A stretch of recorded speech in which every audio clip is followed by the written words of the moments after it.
What's going on, Bears fans? Come back after another edition of Bear Down Forever. As you all know, we got the Bears got the Detroit Lions this week. Tomorrow, actually on Sunday, on the first. Happy New Year to everybody. Thankfully, we made it to a new year and everything. Prayers out to everybody and anybody who lost somebody. And my prayers will be continued for your family and everything. And I pray that you have a prosperous and successful, year and further on into your life. But right now, we get back into the Bears. I just want to start with that. But so former running back, former Chicago Bears running back Tariq Cohen, he praised Justin Fields. He was like, he just gave him a lot of praise. Said that he was amazing and he just really enjoyed, the short time he was there. But that being said, I'm gonna jump into the game real quick. Then I'm gonna jump real quick into my first mock draft. So the Bears, I'm sure y'all remember, lost to Detroit by 1 point for the missed extra point after the long Justin Fields touchdown run. It was crazy. So that's there, but the Lions also are playing because they are vying for a position. They're still alive for the playoffs, so we're gonna see how that goes and everything with the game going. So the Bears did make some moves, and the Bears elevated linebacker DeMarcus Gates and defensive back Greg Stroman Jr. to the active roster for the game. And I'm really excited to see DeMarcus Gates. I hope he gets in the game because he was a standout in either the USFL or the XFL. I can't remember exactly which one he played in, but he was a standout and he played great there. And I think he played extremely well in the preseason, and I was so happy that the Bears were able to retain him. But I thought that he would see some time already in this season, but we're gonna see what happens. So you know, it's just one of them things where time will tell. Time will definitely tell what's gonna happen and everything, but we're gonna see. So I think that now is as good a time as any to jump right into the the mock draft. So I did a mock draft based on the seeding that was after week 17. So the Bears had the second pick, and I had got a trade offer from Seattle for pick number 3, pick number 12, and pick number 80. And I was like, that gives us 2 first-round picks and an extra third-round pick. So I jumped on it. So I took the trade, and then I got an offer from Houston for pick number 11, pick 32, and 2 2024 first round picks. So that would set the team up with 3 first round picks next season. It would drop us out of the top 10, but I was like, you know what? It was too rich for me to pass up and everything. So still had 2 first round picks, essentially 3 first round picks because pick number 32, even though this season is gonna be in the second round because there was a pick forfeited, but so there's going to be one less player drafted in the first round, which really sucks for the players because it's going to be one person who was going to be a first round pick ends up being a second round pick, but that's the way the ball bounces sometimes. So with the first pick, the pick number 11, I drafted Paris Johnson Jr., offensive tackle from Ohio State. And shore up that offensive line. He was the best player available at the time, so I just went there. And then pick number 12, I took Tyree Wilson, edge rusher out of Texas Tech, and he has flexibility. He can play the 3 technique as well. So I was like, yeah, this is it was a nice and easy pick for me. So with pick number 32, I took wide receiver Rashee Rice from SMU.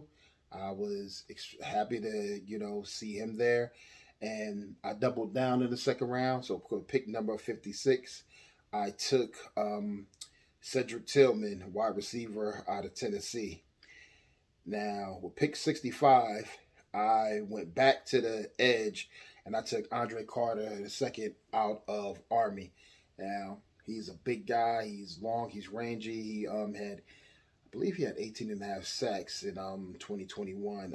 He didn't have as many this past season, and that he doesn't have to fulfill his Army commitment, his service, his service right away. So he could do it. He could do that later.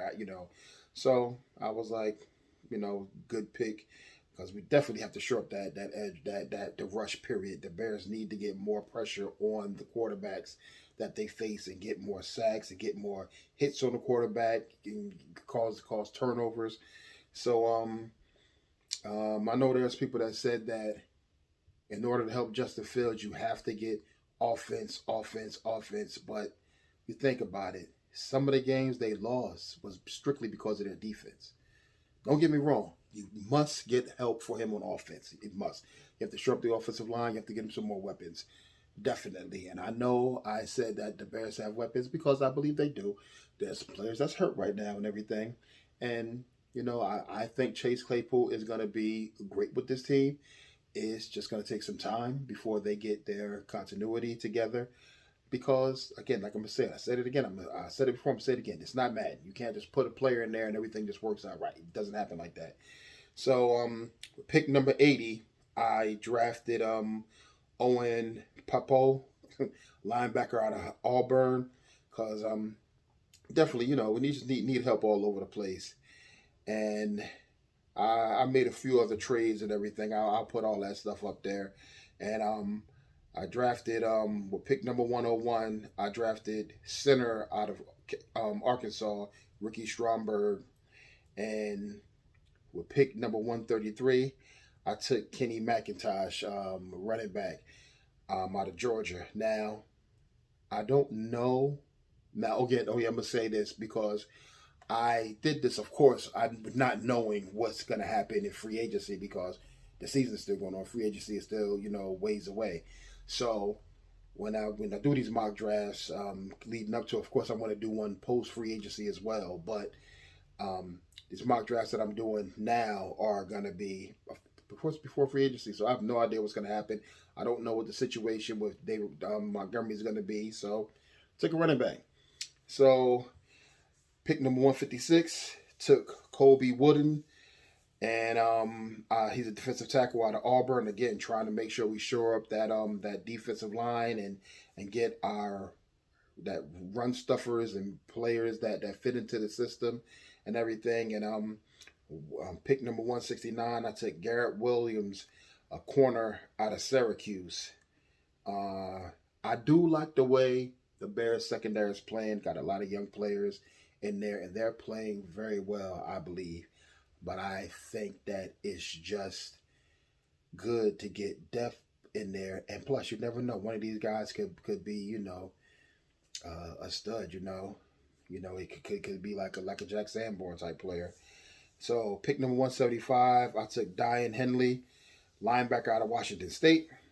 So, again, we got to get this defense together, giving up way too many points, way too many yards on the ground, and got to be able to get after the quarterback. And if your defensive linemen can get after the quarterback, or if they can, occupy the blockers so the linebackers can get after the quarterback, I'm cool with that as well. And pick number 178, I took Rakim Jarrett out of Maryland. So pick 197 was the final pick. I took Cade Stover, tight end out of Ohio State. Again, trying to make sure we shore up the offensive line and get some more weapons in there for Justin.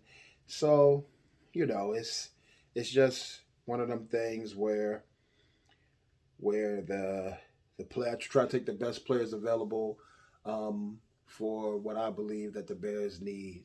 And that's another thing too. I know some people are going to say, well, that guy wouldn't be there. Well, the thing about the draft, one thing that we all know about the draft, no matter what year, Somebody's gonna rise and somebody's gonna fall. Somebody's gonna get picked way earlier than anybody thought they should, and somebody who they think is gonna be a top player, a top first round pick, is gonna fall. It happens every single year, no matter what, because the way we as the viewers and the fans see stuff is going to be completely different from the way that some of these teams see stuff, you know. And plus, they have information that we don't have. We don't have the full medical.